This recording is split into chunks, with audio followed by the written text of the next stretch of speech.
যেদিন কোনো ছায়া থাকবে না আরশ আজিমের ছায়া ছাড়া, সে আরশ আজিমের ছায়ায় আমি আমার পছন্দের 7 ধরনের ব্যক্তিকে আমি জায়গা করে দেবো। যেরকম সুবহানাল্লাহ।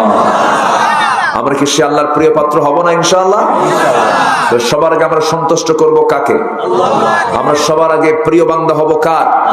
আল্লাহ। তো আল্লাহ সবাইকে ভালোবাসেন না। আল্লাহ ভালোবাসেন কাদেরকে? আমি এই তালিকাটা আজকে দিয়েই আমি আলোচনা শেষ করব। আল্লাহ সবাইকে ভালোবাসেন না। আল্লাহ ভালোবাসেন 8 শ্রেণীকে। কয় শ্রেণীকে বলেন তো? 8 শ্রেণীকে আল্লাহ পাক ভালোবাসেন। একটু মনোযোগ দিয়ে কথাগুলো আমরা শুনবো, কারণ আমরা যদি আল্লাহর সুনজরে আসি, আমরা যদি আল্লাহর যদি একটু নেক নজরে আসি, আমাদের কোনো ভয় আছে বলেন তো? আমাদের কোনো লস আছে? অতএব আমরা আগে আল্লাহর সুনজরে যেন আসতে পারি, এই জন্য আল্লাহ কাদেরকে ভালোবাসেন কোরআনে কারীমের দৃষ্টিতে আমি 8টা পয়েন্টে 8টা গুণ যাদের মধ্যে থাকবে আল্লাহ তাআলা তাদেরকে ভালোবাসবেন, আমি একটা একটা করে বলছি। আমাকে সময় দেওয়া যাচ্ছে তো ইনশাআল্লাহ? আল্লাহ কবুল করুন, জোরে বলে আমিন। আমার বন্ধুগণ, একটু মনোযোগ দিয়ে কথাগুলো শুনবেন। আল্লাহ রাব্বুল আলামিন 8 শ্রেণীকে ভালোবাসেন, 8টা গুণান্বিত ব্যক্তিকে ভালোবাসেন। এর মধ্যে 1 নম্বর হলো ইন্নাল্লাহা ইউহিব্বুত তাওয়াবিনা ওয়া ইউহিব্বুল মুতাতাহহিরিন। জোরে বলুন আল্লাহু আকবার। আল্লাহ রাব্বুল আলামিন 1 নম্বর তওবাকারীকে ভালোবাসেন, যারা তওবা করবে আল্লাহর কাছে। তওবা তো তারই করতে হবে যার গুনাহ আছে, যার গুনাহ নাই তার তওবা করার দরকার নাই। এই জায়গায় আমরা যারা বসে আছি কারো তো কোনো গুনাহ নাই আছে? গুনাহ নাই এরকম লোক কে আছেন? হাত তোলেন। গুনাহ নাই? গুনাহ আছে? গুনাহ নাই তো? ও আচ্ছা, এই জন্য হাত তুলছেন। হাত নামা। বোঝে নাই মনে হয়, আপনি বোঝেন নাই কথা। একজন শুধু তুললেন যে ওনার গুনাহ নাই। ফেরেশতাদের গুনাহ নাই, ফেরেশতাদের গুনাহ নাই, এই জন্য ফেরেশতার দাম কম, আমাদের দাম বেশি। কেউ কি সুবহানাল্লাহ বলবেন না? কথাটা খুব গ্রামাটিক্যাল, কিন্তু ফেরেশতাদের গুনাহ নাই এই জন্য তাদের দাম কম, আর আমাদের গুনাহ আছে এই জন্য আমাদের দাম বেশি। কি কথা কি প্যাঁচ মনে হচ্ছে না একটু? তাহলে গুনাহ করি আজকের থেকে নাকি এরকম কিছু নাকি? আবার একটা হাদিসে আসছে, একটু কান লাগাতে হবে কথাগুলো। এই কথাগুলো একটু ভুলের বুঝে কম বেশি হলে ভুল বুঝবেন। আবার হুজুর আবার এটা কি বলে গেল? একটা হাদিস আল্লাহ তাআলা নিজেই বলছেন, লাউ লাম তুযনিবু লাযহাবাল্লাহু বিকুম ওয়া লাজাআ বিকওমিন হাত্তা ইউযনিবুন। ও দুনিয়ার মানুষ, তোমরা যদি গুনাহ না করো, গুনাহ না যদি করতে পারো, তাহলে আমি তোমাদেরকে দুনিয়া থেকে মিটায় দেব, বের করে দিয়া। এমন কিছু বান্দাদেরকে আমি দুনিয়াতে পাঠাবো যে বান্দাগুলো গুনাহ করবে, চোখের পানি ফেলে ফেলে মাফ চাবে, তওবা করবে, আমি আল্লাহ তাকে মাফ করে দেব। তাহলে আজকে থেকে আমরা গুনাহ শুরু করি। গুনার জন্য কান্দে, ঠিক আছে না? হ্যাঁ, একটু কান লাগান, তাহলে বান্দার গুনাহ হবেই। বান্দার গুনাহ কি হবেই, এই জন্য আল্লাহ তাআলা বলছেন। কিন্তু বান্দা ইচ্ছা করে কোনো গুনাহ করা যাবে না। হঠাৎ করে তুমি কোনো গুনাহ করে ফেলেছো, চোখের পানি ফেলে ফেলে মাফ চেয়ে নাও, তওবা করো। তুমি কি জানো বান্দা, তোমার চোখের পানি 7 সমুদ্রের পানি দিয়ে জাহান্নাম নিববে না, কিন্তু তোমার চোখের পানি শুধুমাত্র যদি আল্লাহর ভয় হয়ে থাকে, আল্লাহ রাব্বুল আলামিন 1 ফোঁটা চোখের পানি দিয়ে 7টা জাহান্নাম নিভায়া দিবে। সুবহানাল্লাহ, জোরে বলি সুবহানাল্লাহ। আমরা কাঁদবো কার কাছে? আল্লাহর কাছে। গুনাহ যদি নাই হয় কান্না আসবে? আসবে না। গুনাহ আছে বলেই তো কান্না আসবে। ফেরেশতা গুনাহ করবে কেমনে? ফেরেশতার তো গুনাহ করার যোগ্যতাই নাই। তার বউ নাই, বাচ্চা নাই, সংসার নাই, হালাল নাই, হারাম নাই, আয় রোজগার নাই, ঘুম নাই, ক্ষুধা নাই, কিচ্ছু নাই, খাওয়া দাওয়া লাগে না। অতএব তার গুনাহ হবে কেমনে? আমাদের সবকিছু আছে না নাই? আছে। আমাদের চোখ আছে, চোখের গুনাহ আছে, কিন্তু খারাপ কিছু দেখি না। কান আছে, কান দিয়ে খারাপ কিছু শুনি না। আল্লাহ তখন বলেন, বান্দারে তোর চোখ আছে, খারাপ না দেখে ভালো কিছু দেখিস, তোর কান আছে, খারাপ কিছু না শুনে ভালো কিছু শুনিস, এই জন্য আমি ফেরেশতার চাইতে তুই মানুষ, তোর দামটা আমি বাড়ায় দিয়েছি। যেরকম সুবহানাল্লাহ। আমার ভাইয়েরা, আল্লাহ রাব্বুল আলামিন এক নাম্বার হলো তওবাকারীকে ভালোবাসেন। আল্লাহ রাব্বুল আলামিন তওবা যখন বান্দা করে, তওবা যদি কবুল হয়ে যায়, একটা আশার কথা শোনায় দেয়, আশার বাণী শোনায় দিচ্ছি, যদি কোনো বান্দার তওবা যদি কবুল হয়ে যায়, তার আগের জীবনে কোনো গুনাহ থাকে না। আত-তাইবু মিনাজ যামবি কামান লা যামবা লাহু, সহিহ হাদিস। যার তওবা কবুল হবে তার আগে কোনো গুনাহ থাকবে না। সুবহানাল্লাহ। জোরে বলবেন না সুবহানাল্লাহ। এখন বিষয়টা হলো তওবা আমার কবুল হলো কিনা, তওবা আমার কবুল হলো কিনা, এটা একটা বিষয়। তওবা কবুল হওয়ার জন্য কিছু শর্ত আছে, একটু মনোযোগ দিয়ে কথাগুলো শুনবেন। আমার ভাষা বোঝা যাচ্ছে তো? জি জি। কারো কোনো সমস্যা হচ্ছে না? বলি আলহামদুলিল্লাহ। তওবা কবুল আল্লাহর দরবারে যদি হয়ে যায়, আমি বড় ভাগ্যবান হয়ে যাব। আমার বন্ধুগণ, গুনাহ তো বান্দার হতেই পারে। এক মহিলা সাহাবীর কথা মনে হয়ে গেল। এক মহিলা সাহাবী জিনা করে ফেলেছেন। জিনা করার পর অনুতপ্ততা আসছে, নবীর কাছে এসে বলছেন, ইয়া রাসূলুল্লাহ, আমি তো জিনা করে ফেলেছি। রাসূল বললেন, না, তুমি জিনা করো নাই। জিনার শাস্তি দেবার জন্য সাক্ষীর প্রয়োজন 4 জন। কয়জন? 4 জন। এই কই যান? কোনো যাওয়া নাই, বসেন। কিসের এত নড়াচড়া? এরকম বডির লোক কি যাওয়া ঠিক হবে বলেন? বসেন। পান খাবেন? বসেন। কি আছে? এখন মঞ্চ থেকে কোনো লোক ওঠা জায়েজই নেই, সব বসে থাকেন। আলোচনা শুরু হয়েছে না? এটা কি আলোচনা না ইবাদত বলেন তো? এটা ইবাদত তো। এখানে বসে থাকা, ভদ্রতা, এটা বিশাল ব্যাপার। কিন্তু একটু চুপচাপ শুনে আমরা শুনবো ইনশাআল্লাহ। এরা করলেন নাকি আপনারা? একটু খুব কাছের মানুষ তো, একটু মহব্বত করে বলছি। সম্মানিত ভাইয়েরা, জিনার সাক্ষী লাগবে হলো 4 জন। কয়জন বলেন তো? 4 জন। কিন্তু ওই মহিলার কোনো সাক্ষী নাই, উনি একাই সাক্ষী। রাসূল বলছেন, না, তুমি জিনা করো নাই। মানে কি? রাসূল তাকে বাঁচাতে চাচ্ছেন, তুমি চলে যাও। মহিলা বলছে, ইয়া রাসূলুল্লাহ, আপনি আমাকে যতবার বলবেন আমি ততবার বলবো আমি জিনা করে ফেলেছি। আমার নবীজি বললেন, জিনা যে করেছো, জিনার ফলে পেটে বাচ্চা আসছে নাকি? হুজুর, বাচ্চা তো চলে আসছে। রাসূল বলছেন, কোনো কথা নাই, সন্তান ডেলিভারি না হওয়া পর্যন্ত তোমার উপর আইন কার্যকর করা যাবে না। মহিলা বলছেন, ইয়া রাসূলুল্লাহ, আমি যে বাঁচবো তার গ্যারান্টি কি? রাসূল বললেন, গ্যারান্টি আমি দেবো কেমনে? তবে আমি তোমার জন্য দোয়া করে দিচ্ছি, যাও চলে। মহিলা চলে গেলেন, সিজদায় পড়ে পড়ে কাঁদেন, তওবা করেন, চোখের পানি ফেলে ফেলে যায় নামাজ ভিজায় ফেলেন। এক সময় চলে গেল 6টা মাস, 7টা মাস, 9টা মাস পার হলো। সন্তান ডেলিভারি হয়ে গেল। ডেলিভারি হওয়ার 2 দিন, 3 দিন, 4 দিন পরে নয়, মাত্র একটা দিন পর নবীর সামনে হাজির হয়ে বলছেন, হুজুর, সন্তান তো প্রসব হয়েছে, সন্তান ডেলিভারি হয়ে গেছে, আপনি আমার উপরে কার্যকর করে দেন আইনগুলো। আমি পৃথিবীতে শাস্তি নিয়ে যদি বিদায় হতে পারি, কিয়ামতের দিন আল্লাহ পাক আমাকে জান্নাতের কাতারে উঠায় নেবেন। আমি শাস্তি দুনিয়াতেই পেতে চাই। আমার রাসূল বলছেন, ও মহিলা, সন্তান যে ডেলিভারি হয়েছে, সন্তানটা জীবিত না মৃত? হুজুর, সন্তান তো জীবিত রেখে আসছি। রাসূল বলছেন, হাউলাইনি কামিলাইন, সন্তানকে তোমার অবশ্যই দুধ পান করাতে হবে, নচেৎ সন্তান মারা যাবে। মহিলা বলছে, হুজুর, এত লম্বা সময় কেমন করে করব যদি মরে যায়? রাসূল বলছেন, আমি তোমার জন্য দোয়া করে দিচ্ছি, চলে যাও। মহিলা চলে গেলেন, সন্তানকে দুধ পান করালেন। 6 মাসের মাথায় সন্তানকে টোটালি দুধ বন্ধ করে সন্তানটাকে কোলে করে নিয়ে অন্য খাবারের প্র্যাকটিস গড়ে তুলে নবীর কাছে এসে বলছে, হুজুর, সন্তান দুধ খাওয়া ছেড়ে দিয়েছে।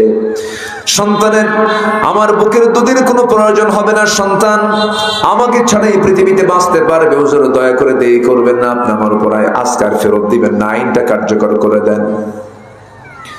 এই যে সন্তান দেখেন, আমার নবীজি হাতটা আগায় দিলেন, সন্তানটা কোলে নিলেন। এরপরে বলছেন, সাহাবীরা, এই যে সন্তান আমার হাতে দেখতে পাচ্ছ, এই সন্তানের লালন পালনের দায়িত্ব যে বান্দা গ্রহণ করবে, আমি রাসূল এবং ওই ব্যক্তি জান্নাতের মধ্যে 2 নখের দূরত্ব অবস্থান করব। এই কথা বলার সঙ্গে সঙ্গে কয়েকজন সাহাবী দৌড় মেরে চলে আসলেন, একজনের কোলে সন্তানটা তুলে দিলেন। আমার রাসূল বলছেন, ও সাহাবীরা, উন্মুক্ত মরু প্রান্তরে মহিলাকে নিয়ে যাও, বুক পর্যন্ত পুঁতে রেখে পাথর মেরে শেষ করে দাও। বিধানটা কার? আসতে কেমন না, বিধানটা কার? আমি আল্লাহকে বেশি ভালোবাসি না আল্লাহ আমাকে বেশি ভালোবাসেন? বলেন না ভাই, বলেন, একটু বলেন। আমি আল্লাহকে বেশি ভালোবাসি, আল্লাহ আমাকে? সে আল্লাহ বলছেন তাকে পাথর মেরে শেষ করে দাও। বুঝতে হবে কথাগুলো, কারণ জেনাটা এমন একটা গুনার নাম। জেনা মানে হলো ভাইরাস, জেনা মানে হলো নতুন রোগ সৃষ্টি হয়ে যাওয়া, জেনা মানে হলো সমাজে মহামারী আকার ধারণ করা। মাঝখান দিয়ে যে কোভিড-19 চলে গেল, করোনার যে ভাইরাসটা আমরা দেখেছি শুনেছি, মাঝখান থেকে এই তো মাস দেড়েক আগে শুক্রবারে ভূমিকম্প হলো। এই সমস্ত বিষয়গুলো বলুন তো, রহমত না গজব? আস্তে রহমত না গজব? গজব। 10:30টার দিকে ঢাকাতে ভূমিকম্প হলো। এখানে ভূমিকম্প হয়েছে কিনা জানি না, ওই দিনে হয়েছে, সব জায়গায় কম বেশি হয়েছে, কিন্তু ঢাকায় বেশি হয়েছে। ওই ভূমিকম্প যখন হলো, ওই ঢাকার ডিউএইচএস, বাড়িধারা, গুলশান, ধানমন্ডি, যত বড় বড় হাই সোসাইটির যে সমস্ত এলাকা ছিল, একটা বাড়িতে একটা লোকও ছিল না। ভূমিকম্প হওয়ার সঙ্গে সঙ্গে সব ঘর থেকে মারছে দৌড়। জুতা পায় না খালি পায়ে? কি খালি পায়ে? গায়ে কি কাপড় চোপড় ছিল না? গেঞ্জি আর লুঙ্গি, এতটুকুই তো ছিল। রাতের পোশাকটা পরেই নতুন পোশাকও পরতে পারে না, মারছে দৌড়। সব দৌড় মেরে সব ভিআইপি এলাকার ভিআইপি গুলো রাস্তায় নেমে হয়ে গেছে ভিআইপি ফকির। ভিআইপি কি ফকির? আল্লাহ পাক 11 সেকেন্ডে ভিআইপি ফকির বানায় দিল, সব দাঁড়ায় আছে। তাহলে এই যে বের হয়ে গেল, কার ভয়ে? কার ভয়ে? আল্লাহর ভয়ে। আল্লাহর ভয় বের হয়েছে নাকি? মরার ভয়, মরার ভয়, মরবো না। ইমানদার মরণকে কখনো ভয় পেতে পারে না, কারণ জান্নাত থেকে মরার আগে পাবো না পরে পাবো? পরে। তাহলে হিসাবটা জান্নাতের হিসাবে আমরা জান্নাত কখন পাচ্ছি? মরার আগে না মরার পরে? তাহলে মরাকে ভয় করলে কি জান্নাত পাওয়া যাবে? তাহলে আসল ঘর তো পড়ে আছে মরার পরে, তো মরা নিয়ে এত টেনশন কেন? বিষয়টা হচ্ছে এটা, মেন্টালি সেট আপ করতে হবে। আমার স্থায়ী আবাসনটা কোথায়, এটাকে আমাকে মাথায় নিতে হবে, তাহলে সব ঠিক হয়। আমার স্থায়ী আবাসন দুনিয়া না জান্নাত? দুনিয়া না জান্নাত? এখানে জাহান্নামে যেতে চান কে? হাত তোলেন। কেউ আছেন? জাহান্নামে যাবেন কেউ আছেন? না। জাহান্নামে যাওয়ার লোক কিন্তু একটাও নাই, কিন্তু নামাজ পড়ার লোকও খুঁজে পাওয়া যায় না। আচ্ছা বলুন তো, কল্লা না কাল্লা, কাল্লা গাড়ি কাম সারছে, কাল্লাই গাড়ে না, গাড়িতে কাল্লা পাওয়া গেছিল, এই জন্য।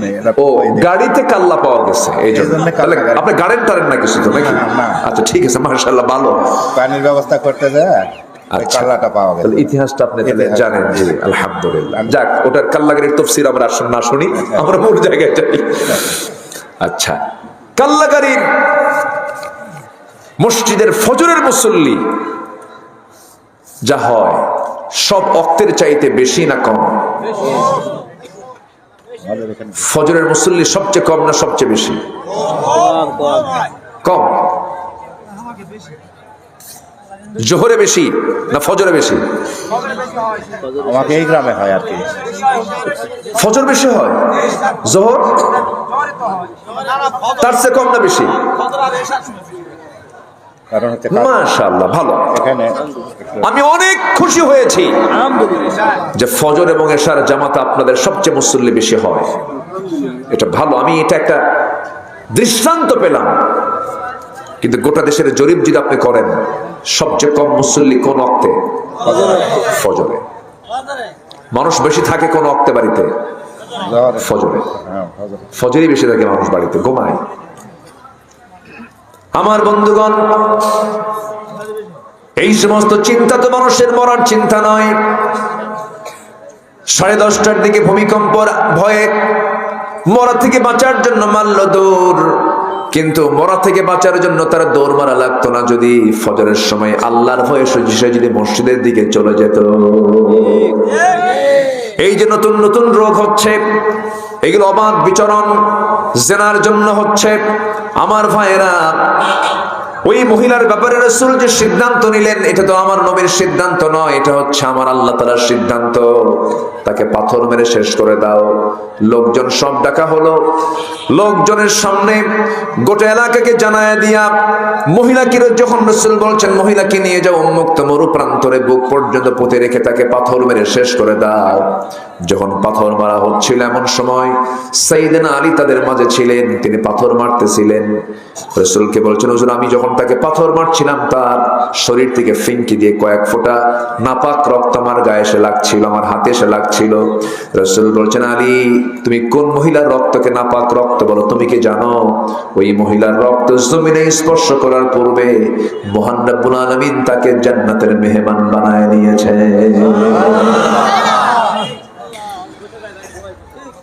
আমার বন্ধুগণ, আমার নবীজি বলছেন আলী, তুমি যা বলেছ বলেছ, আর বলতে যেও না, যা হয়েছে হয়েছে, আর তুমি বলতে যেও না। মহিলার জানাজার আয়োজন করো। আজকে ওই মহিলার জানাজার জন্য আমি কাউকে দায়িত্ব দেব না, আমি রাসূল নিজেই তার জানাজার ইমাম হয়ে যাব। জোরে বলে সুবহানাল্লাহ। আমার নবীজি জানাজায় হাজির হলেন, জানাজা সম্পূর্ণ করলেন। রাসূল কাদা কাদা কণ্ঠে বলছেন সাহাবীরা, কিছুক্ষণ আগে যে মহিলার জানাজা সম্পূর্ণ হলো, এই মহিলা জীবনের শেষ সময় পর্যন্ত যে পরিমাণ তওবা করেছে, এই তওবা যদি মদিনার 70 জন গুনাহগারদের মাঝে যদি বন্টন করে দেওয়া হতো, প্রত্যেকের গুনাহ মাফ করে 70 জনকে মহান রব্বুল আলামিন জান্নাত দিয়ে দিতেন। আমার বন্ধুগণ, এই মহিলাকে আল্লাহ রাব্বুল আলামিন মাফ করেছেন কিসের কারণে বলেন? তওবার কারণে। তওবাটা খুব গুরুত্বপূর্ণ বিষয়। আল্লাহ 8 শ্রেণীকে ভালোবাসেন, 8 ধরনের লোককে ভালোবাসেন। নাম্বার 1 হলো যারা তওবা করবে। আমরা তওবা করব একবার না বারবার? একবার না বারবার? আমার নবী রাসূল তওবা করেছেন একবার না বারবার? রাসূল নিজে বলেন, আমি নিজে তওবা করি 100 বার, তোমরাও তওবা করো 100 বারেরও বেশি বার তওবা করে সারা দিন। তুবু ইলাল্লাহ ফাইন্নী আতুবু ফিল ইয়াউমি 100 মাররা। এই জন্য আমার বন্ধুগণ, তওবা যার ভিতরে বারবার আসবে তার দ্বারা সহজে কোনো গুনাহ হবে না। তওবা করব আমরা, সুন্দর করে আল্লাহকে বলবো, আল্লাহ এই গুনাহ জীবনে আর করবো না, আমারে মাফ করে দাও। আপনি কি জানেন আমার আল্লাহ মাফ করার জন্য কত অস্থির হয়ে থাকেন? বান্দা যখন এক পাল্লার দিকে যায়, আল্লাহ তার দিকে 10 পা যান। বান্দাকে আল্লাহ মাফ করার জন্য প্রত্যেক রাতে, শুধু শবে কদর নয়, শুধু রমজান মাস নয়, বরাত নয়, মেরাজ নয়, 365 দিনের 365 রাত আল্লাহ রাব্বুল আলামিন আমাকে আপনাকে মাফ করার জন্য দুনিয়ার আকাশে চলে আসেন। সুবহানাল্লাহ। দুনিয়ার আকাশে আসেন। দুনিয়ার আকাশে এসে বলেন, আলা মিন মুস্তাগফিরিন ফাগফির লাকুম, ক্ষমা প্রার্থী আছে আমার কাছে ক্ষমা চাবে, আমি তাকে মাফ করে দেব। আমার বন্ধুগণ, আল্লাহ পাক তার আরশ আজিমটা কত দূর কেউ অঙ্ক করে হিসাব করে মিলাতে পারবেন না। আমরা তো আকাশেই পৌঁছতে পারি নাই। মানুষ মাত্র গবেষণা করে, আল্লাহর সিস্টেমে গবেষণা করে মঙ্গল গ্রহ পর্যন্ত গেছে, চাঁদের দেশ গেছে না? চাঁদের দেশে, চাঁদের দেশে মানুষ গেছে, মঙ্গল গ্রহে গিয়েছে। মানুষ যদি মনে করে আমি একটু সূর্যের কাছে যাব, সে জ্বলে পড়ে সারকার হয়ে যাবে, তবে তারকার দেশ তো যাই নাই, তারকার দেশে একটু যাবো, এই চিন্তা যদি করে, তারকাটা এত বড়, এত দূরে, সূর্য পৃথিবী থেকে 13 লক্ষ গুণ বড়, আবার সেই সূর্যের চাইতে এক একটা তারকা আছে 33 কোটি গুণ বড়। একটু আস্তে করো সুবহানাল্লাহ, জোরে বলে সুবহানাল্লাহ। 33 কোটি গুণ বড় সেই তারকা, অসংখ্য তারকা আল্লাহ রাব্বুল আলামিন মহাশূন্যে ঝুলায় রেখেছেন। কি রেখেছেন? ঝুলায় ঝুলায় রেখেছেন, আটকে নাই, ঝুলায় ঝুলায় রেখেছেন। পরিভ্রমণ করতেছে সেই তারকাগুলো। সেই তারকার সবচেয়ে নিকটবর্তী তারকা, পৃথিবীতে সবচেয়ে নিকটবর্তী তারকার নাম হলো প্রক্সিমা সেন্ট্রাই। প্রক্সিমা সেন্ট্রাই যদি কেউ যেতে চায়, এই জাগতিক জীবন থেকে কোনো বিমানে করে, কোনো কপ্টারে করে গেলে হবে না, সে চেষ্টা করতে পারে নভোযান দিয়া। সর্বশেষ একটা নভোযান তৈরি করেছে বিজ্ঞান, অ্যাপোলো 11, যার ঘন্টার গতি হলো 39,000 কিলোমিটার। 39,000 কিলোমিটারের বেগে যদি রওনা দিয়ে দেয়, পৃথিবীর সবচেয়ে নিকটবর্তী তারকার দেশ প্রক্সিমা সেন্ট্রাই তারা যেতে সময় লেগে যাবে 1,15,000 বছর মাত্র। যাবেন কারা কারা? হাত তোলেন। বলে বাঁচবো কয়দিন, যাবো কোন দিন? শুধু কাছের তারকা, আরো তারকা পড়ে আছে, মহাশূন্য পড়ে আছে, আকাশ তো পড়েই আছে। এ শুধু এক আকাশের একটু হালকা কথা বললাম। আর আমার আল্লাহ আছেন আরশ আজিম, এর উপর আরো 6 আকাশ, এর চাইতে ডাবল ডাবল বড়। সে আরশ আজিম থেকে প্রথম আকাশে এসে বলেন, আমার কাছে মাফ চা, আমি তোকে মাফ করে দেব। এরপরও বান্দা ঘুম থেকে ওঠে না। শয়তানও শেষ রাত্রে বান্দার কাছে আসে। দেখেন, শয়তান কিন্তু তাল মতোই আসে। শয়তান শেষ রাত্রে বান্দার কাছে আসে। শেষ রাত্রে এসে বান্দার শিওরে বসে এসে বলে, আলাইকা লাইলুন তাওয়িল, তোমার রাত বড় লম্বা, ঘুমাও ঘুমাও, তোমার রাত বড় লম্বা। আমার রাসূল বলেন, ওই সময় শয়তান 3টা গিট মেরে চলে যায়। ওই 3টা গিট যদি কেউ ছোটাতে চাও, তোমার কাজ হলো 3টা কাজ করবা। সুন্দর করে আজান শোনার সঙ্গে সঙ্গে নিজের পিঠটা বিছনা থেকে সরায় নিবা, 1 নাম্বার গিট ছুটে চলে যাবে। নাম্বার 2 হলো সুন্দর করে উত্তম করে 4 ফরজ সহ সুন্নত সহ ওযু বানায় নিবা, 2 নাম্বার গিট চলে যাবে।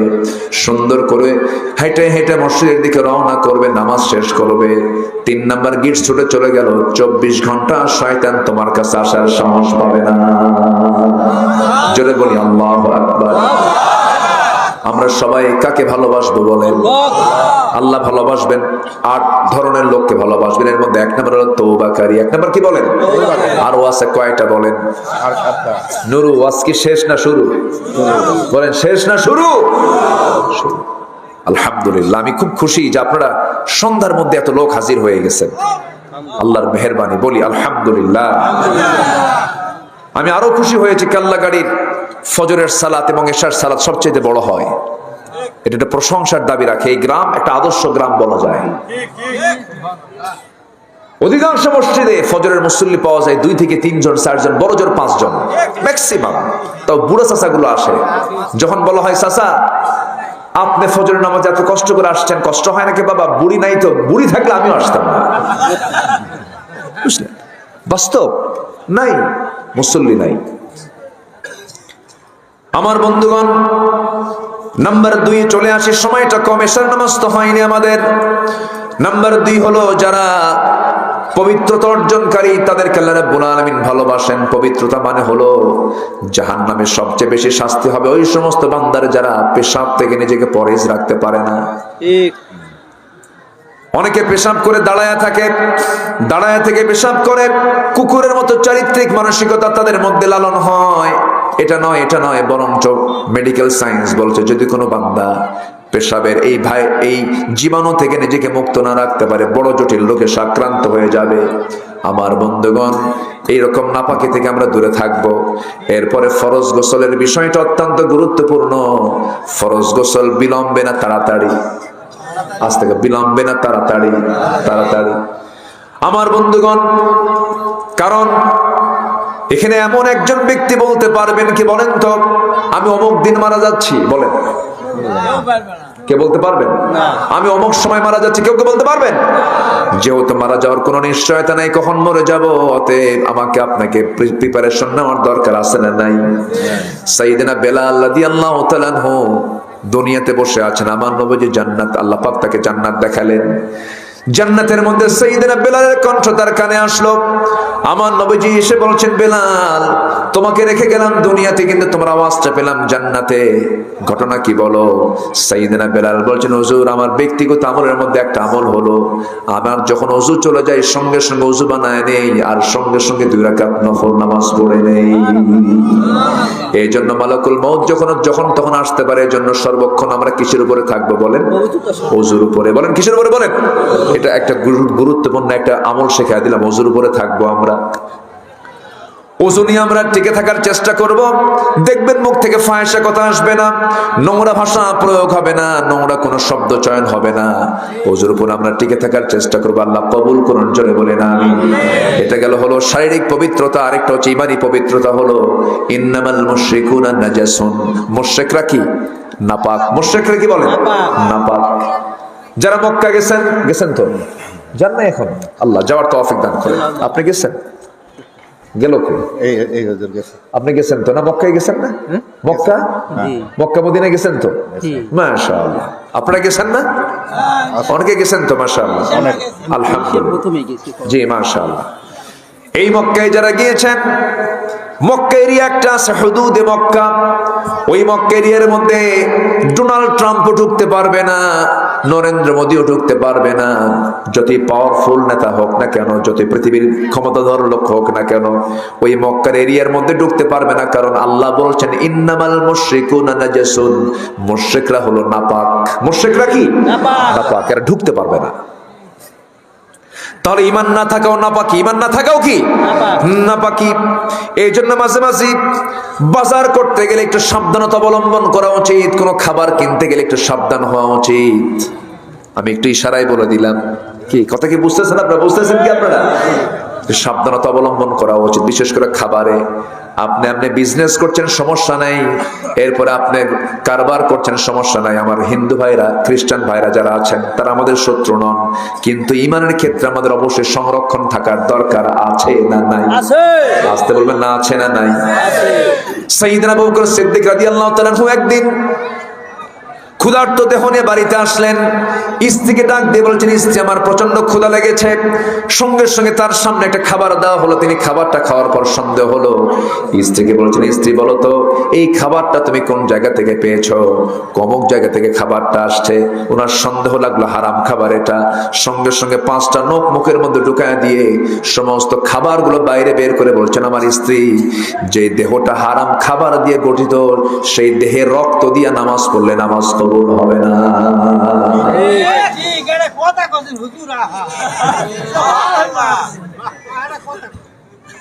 এটা আমার কথা না বাবাজি, বলেছেন মুহাম্মদ সাল্লাল্লাহু আলাইহি ওয়াসাল্লাম। দুপচাচা আদমদিগির ভাষা, দুপচাচা আদমদিগির ভাষা যে এত সুন্দর মায়া। আপনার ভাষার মধ্যে খুব মায়া আছে, এত সুন্দর টান দেন, মধ্যে মুত্তাসিল, মধ্যে মুনফাসিল, সবকিছু আছে। মাশাআল্লাহ, বলি আলহামদুলিল্লাহ। বহুদিন আগে নোয়াখালী এক মাহফিল ছিল আমার, নোয়াখালী। তো আমাকে বললো, হুজুর গোটা দেশেই তো কথা বলেন, তো আমরা নোয়াখালী, আর নোয়াখালীর মানুষ, আর নোয়াখালীর মানুষ, তো আপনি একটু উত্তরবঙ্গের বাক্য বলেন যেটা আমরা বুঝবো না। তবে অনেকক্ষণ ধরে চিন্তা ফিকির করে ভাবলাম, বগুড়া, চারমাথা, মাটিডালি, বনানী, এই এলাকার যে ভাষাটা, আমি রিক্সাওয়ালা যেভাবে কথা বলে ওইভাবে আমি একটা বাক্য রেডি করে বললাম। তাকে বললাম, ভাই দেখেন তো বোঝেন নাকি? বলেন, কে রে তুই আলুতে আলু ওয়াক্কালিয়া। কি বুঝতেছেন কি কথা? বোঝার তো কথা মনে হয় নাকি? কে রে তুই আলুতে আলু ওয়াক্কালিয়া। এলাকায় এরকম না থাকলেও বুঝতেছেন তো নাকি? একই জেলা তো। তুমি আসলে তো আসলে, ওকে কেন নিয়ে আসলে? তো উনি আমার দিকে ফেল করে চেয়ে আছে। বললাম, ভাই আমি তো বলে ফেললাম বাক্য। কে কি বললেন? আমি বললাম, বুঝলেন কি আগে কম। উনি বলতেছে, বুঝলাম এটাই, যেহেতু একটা বাক্যের মধ্যে 3টা আলু, আলু নিয়ে কিছু একটা হবে। বলেন দেখেনি কি আলুর কোনো ফাংশন আছে? আলু বলতে কিছু নেই। এই হলো ভাষা। সব ভাষার মধ্যে হাসা আছে। কি আছে? হাসা আছে। কিছু বুলি হয়, আবার কিছু বুলি গালি হয়ে যায়। কিছু বুলি গালি হয়ে যায়। আপনাদের ভাষার মধ্যে যথেষ্ট মায়া মমতা আছে। এত সুন্দর করে একটা কথা উনি বললেন, চাচা ফাইন লাগলো কথাটা শুনে। সম্মানিত ভাইয়েরা, তাহলে রক্তটাকে আমরা হারাম করব না হালাল করব? বলেন হারাম না হালাল? আমার বন্ধুগণ একটু কান লাগাবেন। নাম্বার 1, আল্লাহ পাক ভালোবাসেন তওবাকারীকে। নাম্বার 2 হলো পবিত্রতা অর্জনকারী যারা হবে তাদেরকে ভালোবাসেন। এবার নাম্বার 3-এ চলে আসেন, কাকে ভালোবাসেন? আল্লাহ রাব্বুল আলামিন ইন্নাল্লাহা ইউহিব্বুল্লাযীনা ইউকাতিলুনা ফী সাবিলিহি সাফফান কাআন্নাহুম বুনয়ানুম মারসুস। আল্লাহ রাব্বুল আলামিন ওই সমস্ত বান্দাকে সবচেয়ে বেশি ভালোবাসেন যারা আল্লাহর পথে সংগ্রাম করে। তারা পারস্পরিক সীসাডালা প্রাচীরের মতো কাতারবদ্ধ হয়ে তারা সংগ্রাম করে আল্লাহর পথে। আল্লাহ তাদেরকে দারুণ ভালোবাসেন। আমার বন্ধুগণ, মুনাফিককে চেনা যায় নামাজে না জিহাদে? বলেন বলেন বলেন। মুনাফিককে চেনা যায় নামাজে না জিহাদে? নামাজে মুনাফিক অংশগ্রহণ করতে পারে, নামাজ পড়তে কোনো বাধা নাই, কিন্তু আপনি জিহাদের ময়দানে সবাইকে পাবেন না, কারণ সেই জায়গায় রক্ত দেওয়ার সম্ভাবনা থাকতে পারে, জীবন চলে যেতে পারে। দেখেন না, অনেক নেতা আছে এরকম বক্তব্য দেয়, যত রক্ত লাগে দেব, প্রয়োজনে লোক পাঠাবো, আমি যাব। আছে না নাই? আমার বন্ধুগণ, আল্লাহ রাব্বুল আলামিন বলছেন আমি তাদেরকে খুব ভালোবাসি যারা আমার পথে সংগ্রাম করে, যারা সীসাডালা প্রাচীরের মতো যারা যুদ্ধে অংশগ্রহণ করে, আমি তাদেরকে দারুণ ভালোবাসি। সাহাবে কেরামদের জীবনের দিকে তাকান, কি তাদের কোনো জীবনের মায়া ছিল না, তাদের সারা জীবনের চাওয়া ছিল আল্লাহ যেন আমাকে শহীদ হিসেবে কবুল করেন। তারই অংশ হিসেবে অনেক সাহাবী হাসতে হাসতে দুনিয়া থেকে বিদায় নিয়েছেন। আমার বন্ধুগণ, উহুদ যুদ্ধের প্রেক্ষাপট সবার জানা আছে, বদর যুদ্ধের কথা সবার জানা আছে। বদর যুদ্ধের ময়দানে উবাইদ ইবনুল জাররাহ নামে একজন সাহাবী যুদ্ধে অংশগ্রহণ করলেন। বদর যুদ্ধ কেমন একটা যুদ্ধের নাম, যে যুদ্ধে বাবা আসছে এক পক্ষ নিয়ে, ছেলে আসছে আরেক পক্ষ নিয়ে, ভাই আসছে এক পক্ষ নিয়ে আর ভাই আসছে আরেক পক্ষ নিয়ে, ভাই ভাইয়ের যুদ্ধ, বাপ বেটা যুদ্ধ, আত্মীয় যুদ্ধ, রক্ত রক্ত যুদ্ধ। আমার নবীজি বদর যুদ্ধের দিন সকালবেলা বলছেন, সাহাবীরা যুদ্ধের ময়দানে গিয়ে তোমরা কেউ কারো বাপকে পাবে, কেউ কারো ভাইকে পাবে, কেউ কারো নিজের আপনজনকে পেয়ে যাবে, শ্বশুরকে পাবে, জামাইকে পাবে, তোমরা কি লড়াই করতে পারবে নাকি?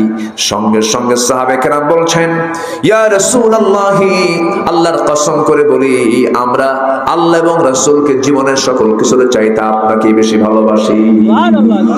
কোনো চিন্তা নাই, কোনো টেনশন নাই, ইয়া রাসূলুল্লাহ, ইয়া হাবিবাল্লাহ, কোনো চিন্তা করবেন না, আমরা আছি। যুদ্ধের ময়দানে উবাইদা যুদ্ধ চালাচ্ছিলেন। এমন সময় দেখা গেল উবাইদা নিজের জন্মদানকারী বাপকে সামনে পেলেন। সামনে পাওয়ার সঙ্গে সঙ্গেই মনে করলেন, আরে এই বাবা আমাকে কোলে পিঠে মানুষ করেছেন, কেমন করে আঘাত করি। সঙ্গে সঙ্গে পরে ভাবলেন, আমার জন্মদানকারী বাপ হতে পারে, কিন্তু সে তো নবীর দুশমন, আল্লাহর দুশমন হয়ে যুদ্ধে আসছে। আজকে আমি যদি তাকে বাপ মনে করে ছেড়ে দেই, কিয়ামতের দিন আল্লাহ পাক আমাকে আসামির কাঠগড়ায় দাঁড় করাবেন। বাপকে বাপ না মনে করে, শিরকের প্রতীক মনে করে, তরবারি আবার কষমুক্ত করে গর্দান বরাবর হাঁকায়া দিলেন, মস্তকটা ছিটকে পড়ে গেল। সঙ্গে সঙ্গে দুনিয়া থেকে বিদায় হয়ে গেল। বাপ সন্তানের হাতে দুনিয়া থেকে নিহত হয়ে গেছে।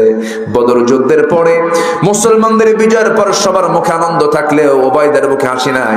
রাসূল বলছেন, উবাইদা হাসো না কেন? হুজুর, আমার বাপ আজকে দুনিয়া থেকে বিদায় নিয়েছে। সাহাবে কেরামকে রাসূল বলছেন, কারা বিদায় করেছে বলো? হুজুর, উবাইদা নিজে তার বাপকে আঘাত করেছে। আমার নবীজি বুকের সঙ্গে জড়িয়ে ধরে বলছে, উবাইদা, আজকে তোমার জন্য আল্লাহর জান্নাত ওয়াজিব হয়ে গেছে। জোরে কোন সুবহানাল্লাহ, আরো জোরে কোন সুবহানাল্লাহ। আমার বন্ধুগণ, শাহাদাতের তামান্না সবার হৃদয়ে থাকতে হবে, শহীদি চেতনা সবার হৃদয়ে থাকতে হবে। আমার বন্ধুগণ, ওমরে ফারুকের নাম সবাই শুনছেন তো নাকি? ওমরে ফারুকের নাম সবাই শোনেন না? কয় নাম্বার খলিফা বলেন? 2 নাম্বার খলিফা। বহুদিন আগে এক মাহফিলে বললাম, ওমরে ফারুককে চিনেন কে? সামনে থেকে ছোট্ট একটা ছেলে দাঁড়ায় বলে, হুজুর আমি চিনি। কে? আমাদের বাড়ির দোতলায় ভাড়া থাকে। বললাম, তাই? তুমি ফার্স্ট হয়ে গেছো, তুমি যা জানছো তো উত্তর দিয়ে দিছো, ভালো। এই ওমর কিন্তু ভাড়ায় থাকা ওমর না। এই ওমর সাধারণ কোন ওমর নয়, দুবচে চাদম দিকের ওমর নয়। এটা হলো আমার নবীর সাহাবী ওমর 2 নম্বর খলিফা সারা জীবন দোয়া করেছেন, আল্লাহুম্মা রযুকনি শাহাদাতান ফি সাবিলিক ওয়াজআল মাউতি ফি বালাদি রাসূলিক। হে আল্লাহ, তুমি আমাকে শহীদে মওত দান করো আর আমার নবীর শহরে তুমি আমারে মৃত্যু দিয়ে দাও। এই দোয়া সারা জীবন করেছেন, আল্লাহ তার দোয়া কবুলও করেছেন। ফজর নামাজে দাঁড়ায় গেছেন। কিসের নামাজ? ফজর নামাজে দাঁড়ায় গেছেন। প্রথম রাকাত পড়েছেন, দ্বিতীয় রাকাতের রুকুতে যখন যাবেন, এক জালেম এসে তার ডান পাশে দিয়ে ঢুকে তার ডান পেটের ভিতরে, ডান সাইডে পেটের মধ্যে বিষাক্ত ছুরি ঢুকায় দিয়েছে। রক্তাক্ত হয়ে পড়লেন, তবুও তিনি কাতর হন নাই। ওই অবস্থায় তিনি সেজদায় যখন যাচ্ছিলেন, আবার সেই চাকুটা বের করে বিষাক্ত চাকুটা তল পেটে মেরে দিয়েছে। তল পেটে মারার সঙ্গে সঙ্গে পেটের কিছু অংশ নাড়ি ভুড়ি বাইরে বের হয়ে আসছে। সাইয়েদনা ওমর ফারুক রাদিয়াল্লাহু আনহুর মুখে কোনো কান্না নাই, মুস্কি মুস্কি হাসি মারতেছে না। হারে আমি কত বড় ভাগ্যবান, আমাকে কোনো মুসলমান আঘাত করে নাই, আমাকে আঘাত করেছে একজন অগ্নি উপাসক। আমি নিশ্চিত শহীদের মর্যাদা পেয়ে যাচ্ছি। যেরকম সুবহানাল্লাহ। তিনি যে সারা জীবন দোয়া করেছেন, সেই দোয়ার বাস্তবতায় চলে যাচ্ছেন। রক্তাক্ত অবস্থায় তিনি পড়ে গেলেন, সেন্সলেস হয়ে গেলেন। ফজর নামাজ আর পড়া হলো না। আমার বন্ধুগণ, চিন্তা করে দেখেন তারা কত বড় আল্লাহওয়ালা ছিলেন।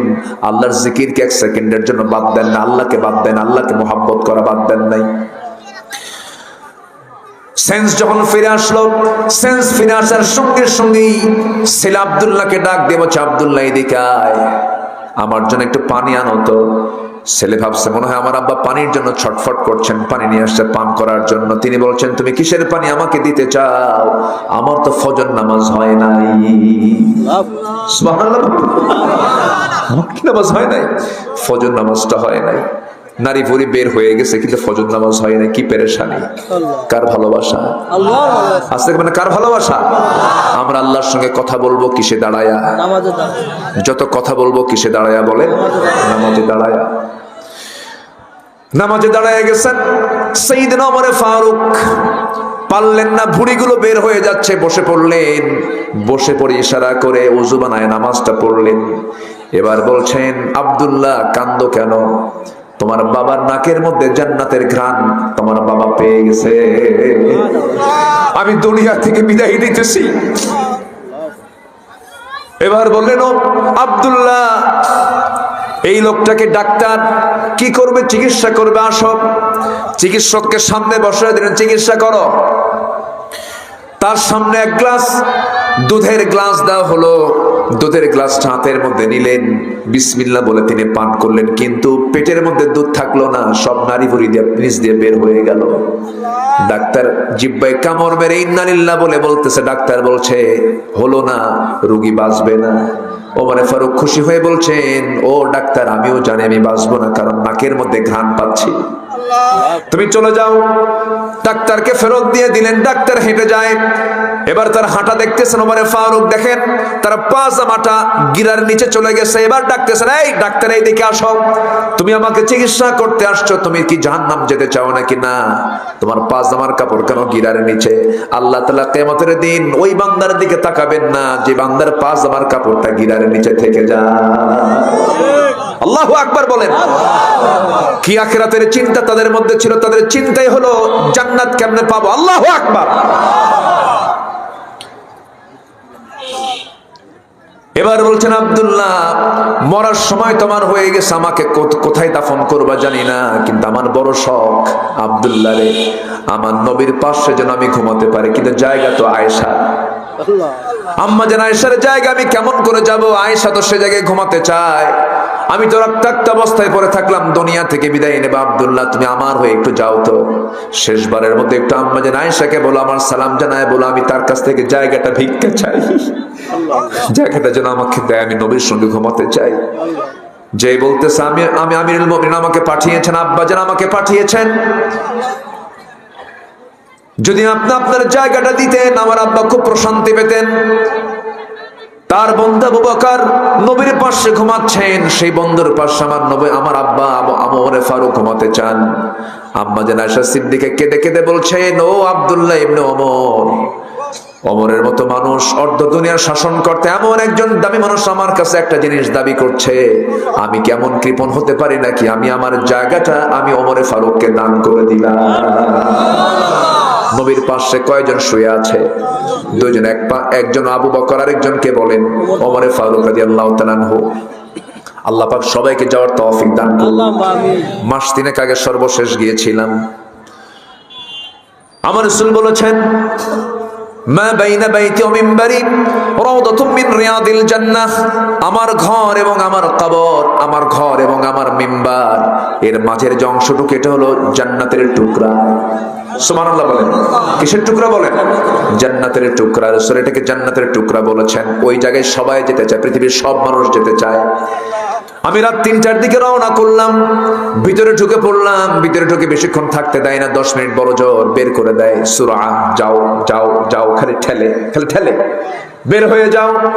আমি ভিতরে ঢুকি, লক্ষ্য করে দেখলাম আমার দেশের কিছু প্রবাসী ওই দেশে চাকরি বাকরি করে নাজাফা পরিচ্ছন্ন কর্মী। আমাকে দেখেই 8 থেকে 10 জন দৌড় মেরে আমার কাছে জড়ায় ধরলো, হুজুর আপনি আসছেন, মক্কায় মদিনায় আসছেন।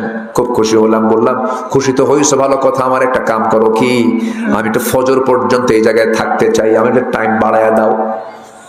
ওই জায়গায় দায়িত্বশীল একজন থাকে, প্রশাসনিক কর্মকর্তা। ওই প্রশাসনিক কর্মকর্তার কাছে এই প্রবাসী লোকগুলো চলে গেছে, যে বলতেছে এমন বলছে, আমি তো এমন কিছু না, আমার ব্যাপারে এমন পাম মারছে, আমার দেশের মানুষ কিছু না পারলেও অন্তত তেল মারতে পারে, ঠিক আছে না? এমন তেল মারছে। প্রশাসনিক কর্মকর্তা দৌড় মেরে এসে আমাকে বলে, হুজুর চলেন প্রথম কাতারে বসেন। আলহামদুলিল্লাহ, আমাকে টেনে নিয়ে গিয়ে রাউদাতুম মিন রিয়াদিল জান্নাহ, নবীর কবরের পাশের প্রথম যে কাতারের প্রথম যে বসার জায়গা, সেখানে আমাকে বসায় দিল। আমার বাম পাশে 3 হাত থেকে 4 হাত দূরেই আমার নবীর কবর, রাসূল শুয়ে আছেন। ডান পাশে তাকায় দেখে আমার নবীর মসজিদের মিম্বার, ঠিক মাঝখানে বসা। আমি যখন বসে আছি, আল্লাহর কসম করে বলি, আমার নাকের ডগায় যেন এসে নবীজির গায়ের ঘ্রাণ যেন আমার নাকে আঘাত করছে। আমার নবীর কবরের পাশে বসে থাকলাম, ডান দিকে তাকালাম, শুধু একটা দোয়া করেছে, আল্লাহ বাড়ি তো বাংলাদেশ, মালাকুল মউত কোন দিন আসবে জানি না, তবে তোমার কাছে ফরিয়াদ, যেদিন মালাকুল মউত আসবে সেই দিন তুমি আমাকে দয়া করে মদিনা শরীফ পাঠিয়ে দিবা। মরণটা যেন মদিনায় হয়, এই দোয়াটা আমি 1 নাম্বার করেছি। ভাইরে, আল্লাহর ভালোবাসা, নবীর ভালোবাসা ছাড়া পৃথিবীতে আর কিছু আছে বলেন তো? আজ থেকে আমার না আছে, সব মরে যাওয়ার সঙ্গে সঙ্গে ডিলেট, অল ডিলেট। অল কি? ডিলেট। কিচ্ছু থাকবে না, অল ইরেজ, সব শেষ। শুধু ব্যাকে থাকবে কার ভালোবাসা? আর সাথে হলো মুহাম্মদ সাল্লাল্লাহু আলাইহি ওয়াসাল্লামের ভালোবাসা। আল্লাহ এমন মোহাব্বত করার তৌফিক সবাইকে দান করুন, জোরে বলি আমিন।